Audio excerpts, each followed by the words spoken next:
Hello बच्चों, चलिए प्रश्न को पढ़ते हैं और समझते हैं। दर्शाइए कि limit x tends to zero 10 पाई/4 प्लस एक्स और पूरे की घातांक 1/x का मान e⁻² के बराबर होता है। प्रश्न को हल करने से पहले प्रश्न के लिए हम मुख्य अवधारणा देख लेते हैं, जिसकी सहायता से हम इस प्रश्न को हल करेंगे। तो अवधारणा मुख्य अवधारणा में हम सीमा को ज्ञात करने का एक सूत्र लिखेंगे, जिसका प्रयोग हम इस प्रश्न में करेंगे। तो देखिएगा आप, सबसे पहले हम लिखेंगे कि यदि हमारे पास limit x tends to a और मान लीजिए ऐसा दिया हुआ है 1 + f(x) और इसकी घातांक है g(x), तो इसके बराबर हम लिखते हैं e की घातांक।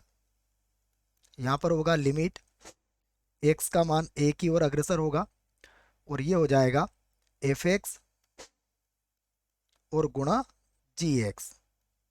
तो आपको यह सूत्र इस प्रश्न के लिए याद रखना है। बस ध्यान रखें कि यह सूत्र का प्रयोग आप कब करोगे, मैं उस बात को भी लिख देता हूं। जहां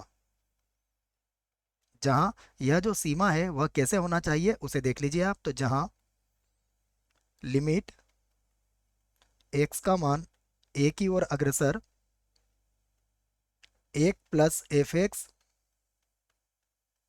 और इसकी घातांक g(x), यह जो है वो एक की घातांक अनंत रूप की हो या रूप का हो।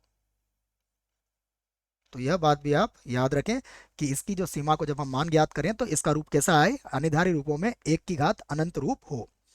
चलिए प्रश्न को लिखते हैं हम और हल करते हैं इसको। तो देखो, प्रश्न में जो हमें दिया गया है उसमें है लिमिट, उसके बाद देखेंगे x जो कि 0 की ओर अग्रसर है, उसके बाद है 10 और ये है π/4 प्लस x है और पूरे की घातांक कितनी है हमारे पास, 1/x है। हम चाहें तो इसे लिख सकते हैं बायां पक्ष, क्योंकि इसी को हल करना है हमें, तो हम इसे लिख लेते हैं बायां पक्ष। तो देखो, अभी जो बायां पक्ष हमारा है, हम इसमें क्या करते हैं, एक जोड़ लेते हैं और एक घटा लेते हैं, क्योंकि हमें इस रूप का इसको बनाना है। तो लिमिट x का मान 0 की ओर अग्रसर है, ये होगा 1 और प्लस यहाँ पर लिखेंगे हम 10 π/4 प्लस का x और -1, मैंने इसमें एक जोड़ा है और एक घटाया है, और 1/x। देखिए अब अगर आप इसमें x का मान 0 रखते हैं तो यह कौन सा रूप बन जाएगा, देखिए इसको भी समझ लीजिए आप। यह होगा हमारा 1 की घातांक अनंत रूप, क्योंकि जैसे आप इसे रखोगे देखो, तो ये एक से एक तो कट ही जाएगा और यहाँ पर x का मान अगर आपने 0 रखा तो 10 45 डिग्री बचेगा, जिसका मान कितना होता है 1, और यहाँ 1/0 का मान क्या हो जाएगा, अनंत। तो यह इस रूप की है, और इस रूप की होने का तात्पर्य यह हुआ कि हम इसमें जो मुख्य अवधारणा में हमने सूत्र लिखा है उसका प्रयोग कर सकते हैं। तो इसका मतलब ये जो मान आपके सामने है 10 π/4 प्लस एक्स माइनस एक, ये मान किसका होगा, हमारा f(x) का मान हो जाएगा। और ये जो 1/x वाला मान है, ये मान हमारा g(x) का हो जाएगा। तो इसी का प्रयोग अब हम यहाँ पर करेंगे, और देखिए हम क्या लिखेंगे इसको। तो ये होगा हमारे पास बराबर, अब सब e की घातांक में होगा, तो e की घातांक लिमिट x का मान 0 की ओर अग्रसर है, और देखिए f(x) का मान कितना है हमारे पास, f(x) का मान है 10 π/4 प्लस एक्स और उसके बाद है -1। ये हमारे पास मान किसका हुआ, यह मान है हमारे पास f(x) का। और उसके बाद g(x) का मान कितना है वो हमने देख लिया है वहां पर, तो हम उसे भी लिख लेते हैं, इसको हटा देते हैं, ये लीजिए। तो अब देखिए यहाँ पर कितना आ जाएगा, g(x) का मान गुणा में लिख लेते हैं हम 1/x। और अब हम क्या करेंगे, इसको 10 π/4 प्लस एक्स को 10a प्लस b के सूत्र से खोलेंगे। तो बराबर होगा e की घातांक, उसके बाद है लिमिट x का मान 0 की ओर अग्रसर है, और देखिए अब यहाँ पर जो सूत्र लगाएंगे वह होगा 10 π/4। 10 π/4 का मान कितना होता है, 1। चलो मैं पहले लिख देता हूँ इसको, 10 π/4 प्लस ये होगा 10x, और बटे में कितना हो जाएगा, 1 माइनस 10 π/4 और गुणा में होगा 10x, और उसके बाद है -1। और गुणा में कितना चल रहा है, 1/x। ध्यान दे ये सब e की घातांक में ही है। तो मैं इसे एक बार और लिख लेता हूँ। देखो अब क्या होगा यहाँ पर, ये हो जाएगा e की घातांक, उसके बाद होगा लिमिट, यहाँ पर x का मान 0 की ओर अग्रसर है, और हमें पता है कि 10 π/4 का मान होता है 1, तो ये होगा 1 प्लस ये बनेगा 10x, और बटे में हो जाएगा 1 माइनस 10x, उसके बाद -1 है, और उसके बाद हम -1 लिख लिया है हमने, और गुणा में कितना है, 1/x। ध्यान रहे ये सभी e की घातांक में ही है।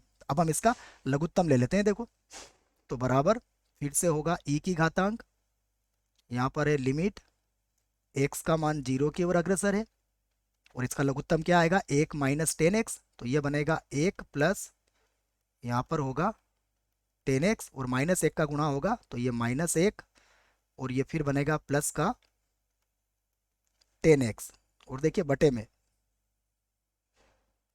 हमारे पास होगा 1 माइनस 10x, और सभी के बाहर है हमारे पास 1/x।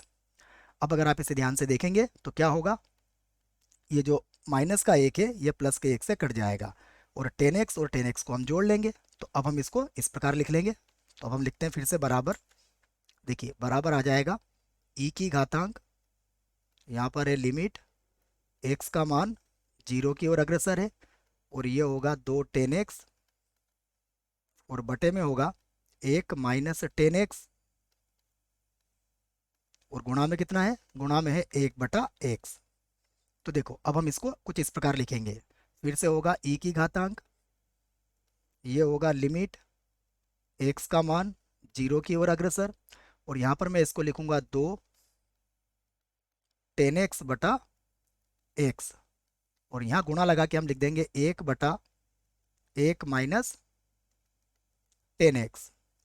अब यहाँ पर देखिए हम एक मानक सीमा का प्रयोग करेंगे, उस मानक सीमा को मैं यहाँ पर लिख देता हूँ। देखो एक मानक सीमा होती है कि लिमिट x का मान 0 की ओर अग्रसर हो, और 10x/x, इसका जो मान होता है सदैव किसके बराबर होता है, 1 के बराबर होता है। यह होती है मानक सीमा। तो यह मानक सीमा आपको याद रखनी है। तो यह मानक सीमा मैंने यहाँ पर लिख दी है। तो देखिए उस स्थिति में अब ये किसके बराबर हो जाएगा, अब हम इसको लिख सकते हैं बराबर, ये होगा e की घातांक, देखिए ये 2 तो वैसे ही रह जाएगा, उसके बाद 10x/x, इसका मान किसके बराबर होगा, 1 के बराबर, उसके बाद फिर से गुणा, अब आ जाएगा 1 देखो 1 माइनस 10, 0 का मान कितना होता है, 0 होता है, तो ये 1 माइनस 0 भी कितना हो जाएगा, 1 हो जाएगा। तो जब हम इनको हल करेंगे तो यह आएगा e की घातांक, और देखो 2 का 1 से गुणा करोगे तो कितना आएगा, 2 आएगा।